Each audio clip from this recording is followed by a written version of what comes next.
Welcome to Queers Quills, the official podcast. I'm audiobook narrator Kirt Graves.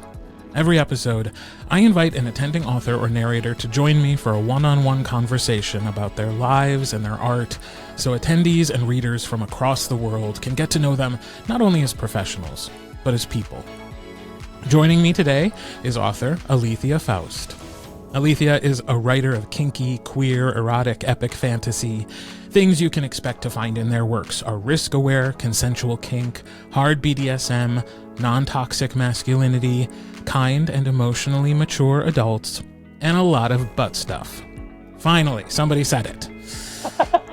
When they're not writing, Alethea can be found with their nose buried in a book or roaming the wilds of their state with their Mustang and their adventure-loving Pomeranian. That is an excellent introduction. Welcome to the podcast, Alethea. I'm glad to be here. So first question, Mustang car or Mustang horse? Mustang horse. I used to have a Mustang car, but now it is a horse. Okay. I won't ask you which was your favorite. It's an easy choice, really. Okay. So let's start at the beginning. What is your author origin story? So I've always been a little bit of a writer. I, started reading when I was young. I'm actually dyslexic, so it was kind of like a weird thing to try and get into when I was younger. But then I discovered that I was just reading the wrong type of book. I actually really liked reading, and they were fantasy books that kind of like opened my eyes to the world of reading. Yeah. And so that turned me into a writer. I found a lot of books that I really liked, and I was like, man, what a cool job to have, making up worlds. So that's what I ended up doing. Wow, that's so. Like, when in life did you start writing your first book? So I started writing. I'm trying to think, because like I wrote probably my first like book when I was probably like 11. It was a really bad, mostly copied book about the Civil War. Write what you know. Yeah, and right. As an 11-year-old, what do you know more about than the Civil War? Right. My mom was like a huge history buff, so like we'd visit all of these like Civil War sites as a kid, and so I was like, yeah, let's write a book about this, and it was not accurate in any way, obviously, but then I started like getting more into fantasy in like high school and college. Like I kind of cut my teeth writing like fan fiction. I did a lot of fan fiction writing. And then in college, I started writing like fantasy. And then COVID happened. I was working on like a grimdark like horror fantasy that was set in the wake of a world-ending plague. And then when COVID started, I was like, wow, this is a little too real. And then I started writing my current series, which is the one I am working on now. So what were your fanfics? Okay, so mostly, this is like such a weird thing to admit, but I wrote a lot of Transformers fan fiction. I can say it's a first. I haven't really? had an author name that. I've had lots of authors tell me about starting in fan fiction. I've never had any of them say they started in Transformers. Yeah, Transformers was the big one. I also did like text role plays for like Harry Potter, but like that kind of, died out pretty quickly. But the Transformers fanfic, that lasted well through college. Wow. And did we make it gay? Oh, absolutely. It's like, it's mostly like male presenting robots, so it's kind of hard not to make it gay. Honestly, I've never thought about the fact that they all do seem to be dudes. Right. And it's funny. Even in like the like IDW comics, like there was a run where there was actually like two romances on page that happened between like two pairs of male presenting mechs, and I was like, yes, we're winning. It was just a delight. It was my favorite run. I love that. So tell me more about that first book or that first series, or at least the one you're claiming is your first. So like the Sex Wizard series is my first like published works, which is like a weird thing to say because I never expected it to be that. I like wrote it as like a COVID You didn't catharsis. grow up thinking someday I'm going to be the renowned author of Sex Wizards? No, never in a million years. Interesting. Okay. But yeah, it's kind of like weird how it happened because I started posting just chapters of it for free on like Literotica and AO3 just as like, I don't know, like a way to connect with the outside world during COVID. And people seem to really like it. And then I like opened a Patreon and people continued to like follow me there. And then I met some friends like through the indie author community, like Sierra Cassidy specifically, who kind of like Sierra Cassidy and Vera Valentine, who like encouraged me to put it out on Amazon. And so I did. And then about 2 months later, somebody made a TikTok video about it and it went viral and became like a bestseller overnight, which like never imagined this would be the course my life would take, but I am not mad about it. So tell me, what makes them sex wizards? So they study a sentence I also never thought I would say. Right. Yeah. It's like brand new sentences. Yeah. So they study a kink-based magic system. So are you a D&D person at all? I'm not. Okay. I have tried it. I've played it one time. That's fair. But many people who listen to this podcast are. Okay, because most of the people who get interviewed for these podcasts are D&D people. I am on the outside looking in when it comes to that. No, it's totally fine. You just have to like find the right group, honestly. But like in D&D, you have like your schools of magic, right? Yeah. And to cast the spells in D&D, you have like somatic components, which are usually like hand gestures or like some other like material components. And so I was at D&D one night and I was like, I wonder what it would take to take like that concept of like somatic components and material components and make it kinky. So I basically came up with like ritual casting for all different schools of magic during a single game of D&D. And that's how we got like abjuration, which is rope bondage. And then you have like evocation, which is like sensation and pain play or impact play. And then I just like kind of went through the schools and assigned each of them a kink that would be how the school is made. Okay. So that's, yeah. Okay. So you say school. At what age are the wizards being accepted into their schools of magic kinks? They are all adults. Yeah. Fortunately, they are all adults. I think my youngest character is 22, and like my oldest is probably 50. So. Oh my gosh. I gotta tell you, if at 22 I found out I was any kind of wizard and had to go back to school, I'd have been pissed. I'm like, what? I gotta go learn more shit? Damn. Right. Yeah, my main character is eager.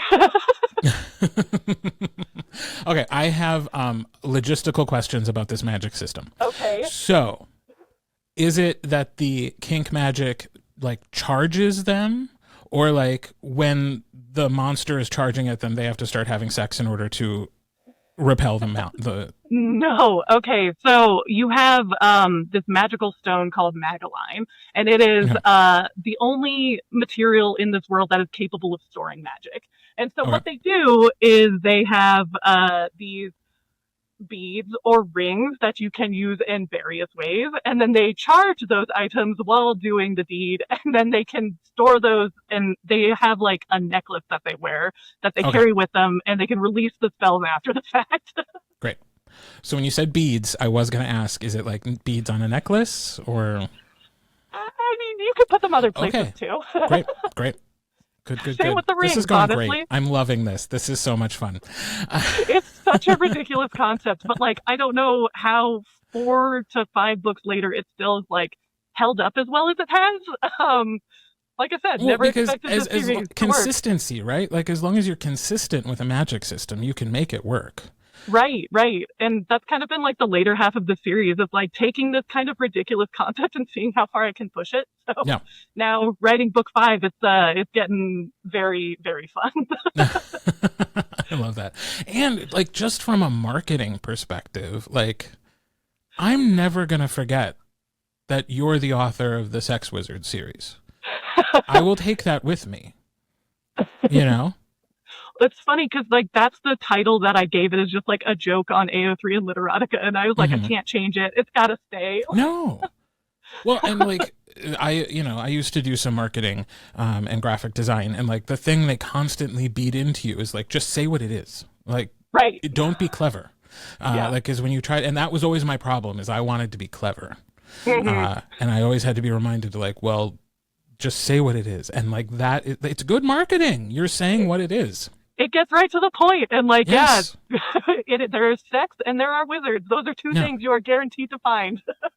Now, is the magic exclusive to queer people, or do we let straights also play? So I shouldn't have made that face. Or do we let straight people play too? I mean, you like I like to say I have like my token straight in the story, and he is not a wizard. I've got for the like all of the characters that I have mentioned in the series are like queer in some degree. Like I've got like bisexual, pansexual. I've got a character who like leans more lesbian. I've got genderqueer characters. I have an ace character. Like it is the full spectrum of queerdom represented at the crux. Okay, now I'm fascinated about the ace character and kink magic. Yeah. So like this is something that I think a lot of like at least like I'll fully admit I'm pretty new to like reading romance and like BDSM romance. Like I cut my teeth on erotica. Like that is what I read growing up and that is what I write. And so Mm, like I've noticed like as I'm getting more into the romance side of things, I realized that like kink and sex are so like heavily intertwined, but they're really not in real life. Like you can have very kinky scenes that involve zero sex. And yeah. like I kind of wanted to play with that idea in Wizards. And so Alex is my ace character. And he's been he's always been ace, but he like suffered a trauma. And the scene with him is like a bondage and tickling scene where he's like trying to learn how to like trust to be in like a vulnerable position again. Hmm. And so like it's one of my favorite things I think I've ever written for the series. And it's just so like lighthearted and fun and like also kind of deals with like some serious topics. So I just Yeah. I love like exploring that aspect of kink in these books Yeah. too. Yeah. And I assume then that it was always conceived as like queer people. This is a world for queer people. Yeah, like the crux is definitely like it's the world in general is like queer normative world building. Like I did that really intentionally just because that's what I want to see in the world and I Right. am writing what I wish to see. So like I made it really like queer normative world building and the prejudice that the wizards face in the series isn't because they are queer, it's because they are magic. Like Yeah. magic is a super powerful and like scary force in this world to a lot of people. And I like any prejudice that the wizards face isn't because of who they are, except in one character's instance where he's from like a pretty like rigid like structurally, what am I trying to say? A rigid like gender conforming society, and then Hmm. he comes out as gender fluid as the series goes on. So like aside from his particular arc, the rest of the world is totally focused on like prejudice against wizards rather than prejudice against like queerdom. Interesting. I like that. I like that. I'm almost afraid to ask, but what would you say were your influences growing up? I mean, okay, like I said, I didn't really read a whole lot of romance, but I did read, for better or worse, Anne Rice's Sleeping Beauty series at way too young an age. Okay. So like that was formative for like all the bad reasons. But then like, I read like Harry Potter and I read like Tamara Pierce and like Megan Whalen Turner and just, these like YA to like new adult fantasy writers. So Hmm.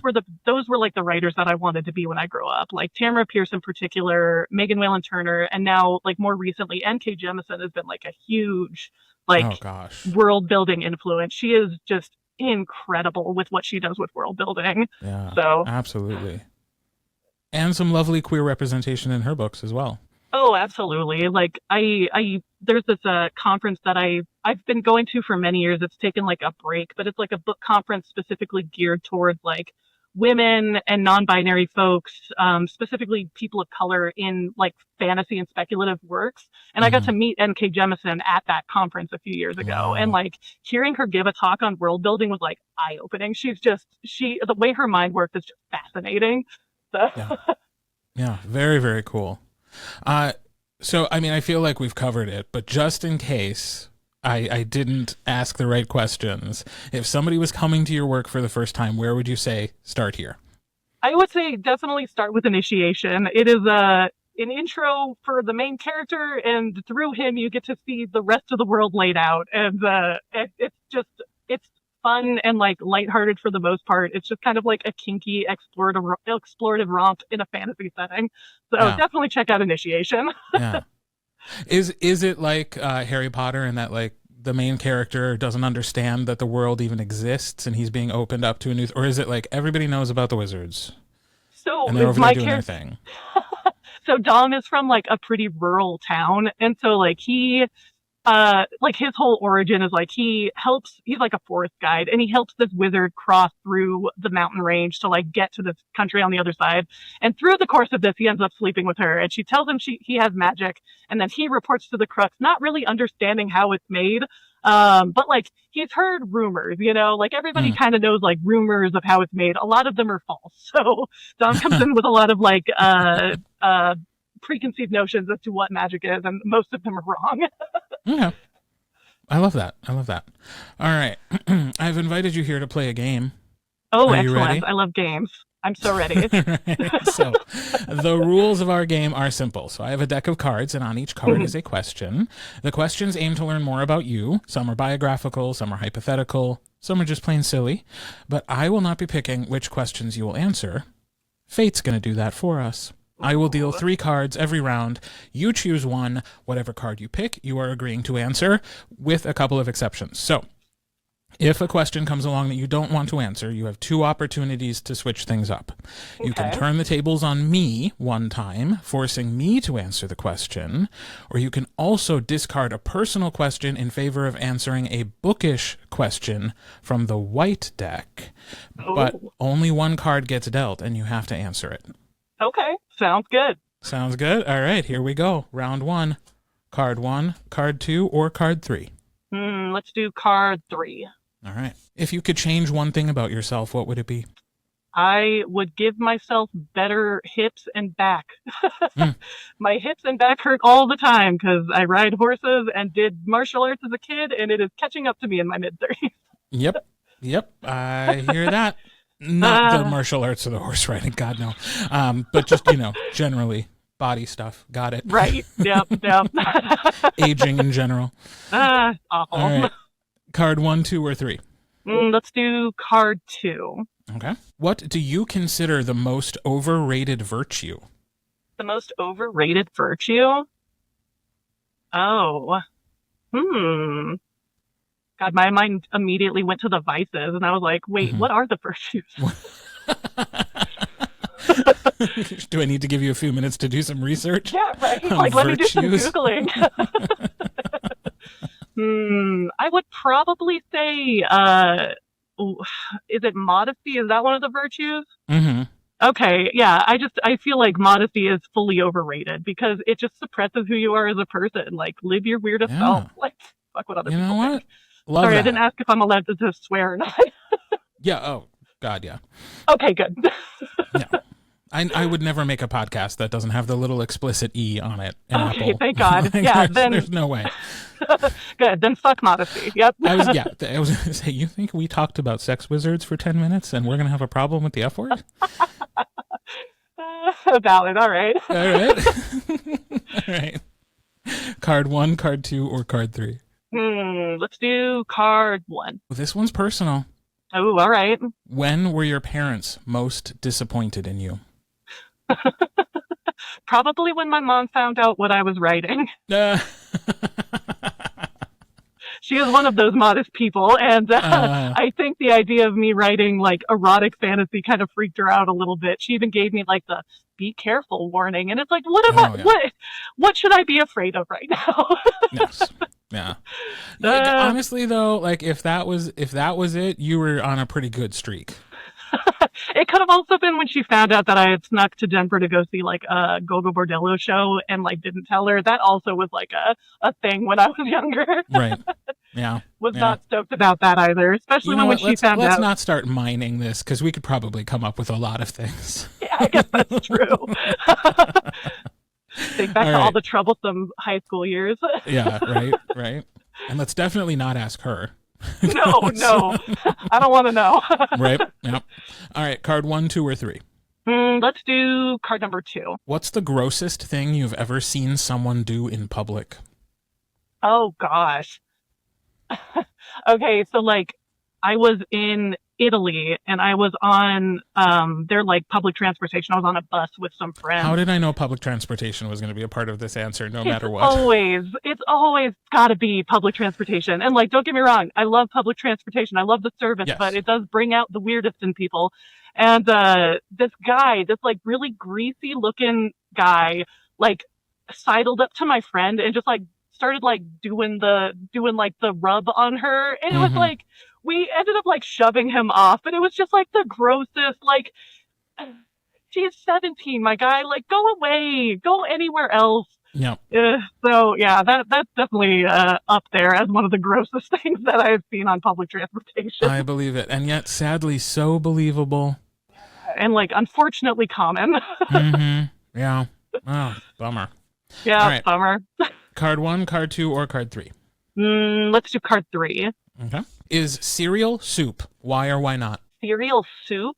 Oh, no.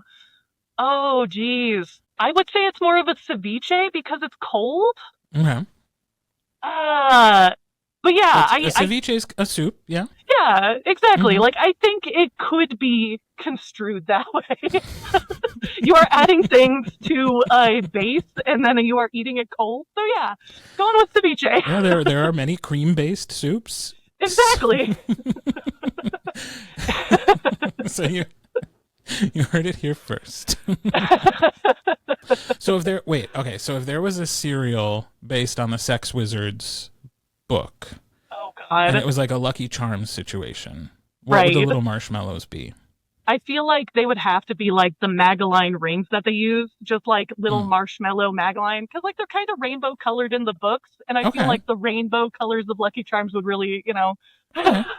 That is a much more innocent answer than I was anticipating. Well, I mean, like, the hard parts are dicks, obviously, but... Oh, thank God. Okay. Yes. All right. All right. Card 1, card 2, or card 3? Let's do card 1. All right. If you could sing a duet with anyone, who would it be? I feel like I gotta flip this back on you. Oh, okay. Yeah. Fun. Who would be yours?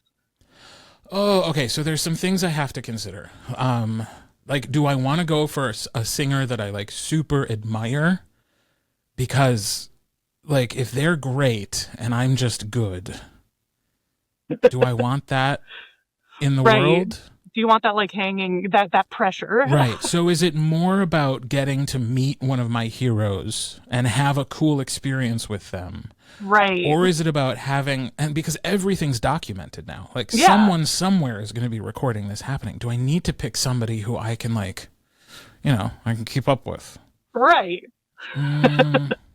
Okay. I think I'm going to, and this is probably not true to me at all, but I'm going to try to be more about the experience. Okay. I would love to meet and sing with Kelly Clarkson. Oh, yeah. That's a really good choice. Who I just think, like, she can do no wrong. Whatever song we pick, it would be great. Right. And I also just think she seems to be, like, a really cool person, and, like, the interaction would be fun. Right. No, that's a really good choice. Yeah, I feel like she would make it fun. Go out of her way. Right. Yeah, like, oh, this poor guy. We need to... I guess we're singing something, but yeah. But I'm also, like, I'm a big, like, theater and Broadway person, so, like, there's a lot of people that are less well-known that I would also really enjoy getting to meet and spend time with, but like there's just something about her and her voice and her personality that I think would make a really positive experience. Yeah, absolutely. So, all right. Card 1, card 2, or card 3? Let's do card 3. When you think about success, who comes to mind and why? Who comes to mind? Oh, that's a good question. Excuse me. Man, that is a tough one. Because, like, I personally have, like, a hard time defining what success means. Right. I think that's the hard part of the question. Yeah, absolutely. So, like, I would say... Shoot, I should have turned this one back on you. No, I honestly would probably say, like, this is, like, such a strange answer, but like my like cousin is one of like the nicest and most welcoming people I have ever met. She like lives in Boulder, has like a lovely family, is like super supportive of her queer kids, and like she's just done like a lot of really cool things. So like I think that like she would probably be like my like definition of success. Yeah. Just like happy and like still making a difference in a lot of people's lives. So I love that. That's great. All right. Question or card 1, card 2, or card 3? I feel like I've been leaning card 3 heavy. So let's do card 2. Okay. All right. Here we go. Have you ever had anything waxed? If so, what? I actually have not. And like people, my partner in particular is like, damn, you are so blessed with your eyebrows because you've never had to touch them. And, Yeah. and yeah, I've never had anything waxed. I tried to do it once. I tried to wax my like pube area, and it was one of the more painful things I've ever experienced. And that's coming from somebody who's in the kink community. Yeah. So like yeah, 0 out of 10, would not recommend. Listen, there's good pain and then there's just pain. Yeah, exactly. That was pain. That was embarrassing and also not fun. Yeah. Yeah. Ugh. Ugh. The least fun method of hair removal. Actually, there's no fun method of hair removal. It's just, it's all terrible. It's all terrible. I kind of stopped. I just like, can we just let people be hairy, please? Yeah. Yep. Can we just let it be? That's where I'm at anymore. Have whatever amount of hair their body came with. Exactly. We don't need to be waxing or plucking anything. Just live your life. Right. Yeah. Okay. Card 1, card 2, or card 3? Let's do card 1. Okay. Would you ever pick up a hitchhiker? I actually have. I used to pick up people like this is another like thing that I did in high school that I probably shouldn't have, but I used to like pick people up that needed a ride like across town, and I would just like take them. So yeah, I would definitely pick up a hitchhiker. I don't know if I do it so much anymore as like a very aware 35-year-old, but I certainly have in the past. Yeah. And I'm trying to think like is there a situation or a person who could have enough green flags that I would be like, this is okay. Right. You know. And I listen to like a decent amount of true crime stories. So if like a woman runs out of the woods and she's like bloodied, like obviously I'm gonna pick her up. But yeah, the idea of like what green flags would somebody need to get a ride? That's a good question. Well, because I'm thinking like, okay, so I pass somebody, you see a car stranded on the side of the road, and then like a mile later you see somebody walking with like a gas can. Right. Yeah. And if I'm looking at that person and it's like an elderly lady, which is the only type of person I could beat in a fight, I would probably pick her up and let her come in the car. If it's anybody else, if it is a physically capable person of any gender or size, I will say, let me take your gas canister to the nearest, and I will meet you back at the car. But you're not getting in this car. That's a really good compromise, though. And like hopefully that person is trusting enough to let you take their gas can. But we all. Right. Well, but you know what? If they're not, then they can continue walking. Exactly. No, ma'am. No, sir. No human. You are not getting in this car. Right. I will also stop for any and all animals like that. That absolutely. Is absolutely a given. Yeah. If they're walking with the dog can come with me. Right. I don't want that poor dog getting tired. No. We'll take the dog in the gas can and we'll be back. We'll be right back. Yeah. Unless I really like the dog. And then maybe not. Then maybe not. Yeah. All right. I think we have time for one more round. So, cool. Card 1, card 2, or card 3? Let's do card 3. All right. Which words or phrases do you most overuse? Oh, man. Crooked grinning is one that my partner points out a lot. I use crooked grinning a lot. Yeah. What's another one that I use? Oh, geez. I am guilty of the let out a breath I wasn't aware I was holding. That's one sure. I've done in the past as well. I know it well. Yep. Oh yeah. And like varies grinning, lots of grinning. Oh my God. When I was like Odyssey, book 4 in my series is like 180,000 words long. And like it had so many grinnings and I took out so many and there was still like 300 grinnings. I was like, oh no. I mean, okay, but I'm hoping if you're doing kink stuff, somebody somewhere is having a good enough of time that they're going to start grinning. Oh, absolutely. Right? That's We should all be grinning in that situation. We should all be having right? a good time. Exactly. Right? If not, there's a problem. We need to have a Exactly. conversation. I'm not grinning, sir. Let's reassess. Let's stop the scene and then reconsider, and then we'll continue from there if we're in the mood. Exactly. Oh, well, thank you for playing the game and answering some silly questions. Absolutely. That was very fun. You had a good run there, I have to say. Yeah, I feel pretty accomplished. Yeah, nice. So thank you for coming on. Thanks for giving the time. I really appreciate it. Yeah, absolutely. This was a blast. Thank you so much for talking with me. Good. And thank you, listeners, for joining us for Queers and Quills, the official podcast. If you're already signed up to attend Queers and Quills, make sure to say hello to me and to Alethea at the Oregon Convention Center in May. And if you're not, follow Queers and Quills on Instagram so you can see what we're doing this year and get updates about ticket availability in the future. Until next time, I'm Kirt Graves, and I hope you're having a very gay day.